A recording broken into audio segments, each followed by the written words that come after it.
কোনো খারাপ মানুষকে আপনি সহজে কোনোদিন ভালো করতে পারবেন না, শত চেষ্টা করলেও পারবেন না। কারণ এটুকু আপনাকে মাথায় রাখতে হবে, যে পরিবেশ থেকে সে উঠে এসেছে, যে বাবা মা তাকে শিক্ষা দিতে পারেনি, যে গুরু বা শিক্ষক তাকে মানুষ করতে পারেনি, তাই আপনার কি মনে হয় আপনি 2 মিনিটে বা 2 দিনে বা 2 মাসে তাকে মানুষ করতে পারবেন? সে ছোটবেলা থেকে যেভাবে মানুষ হয়েছে সে তার কাজটা সেইভাবেই করে যাবে। আপনি কোনো মতেই তাকে পাল্টাতে পারবেন না। আর হাজার চেষ্টা করলেও তার মানসিকতাকে আপনি চেঞ্জ করতে পারবেন না। তাই আমার মনে হয় সেটা বৃথা।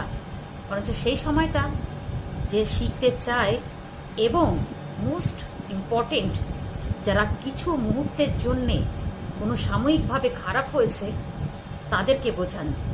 তারা কিন্তু ঠিক আপনার কথা বুঝতে পারবে এবং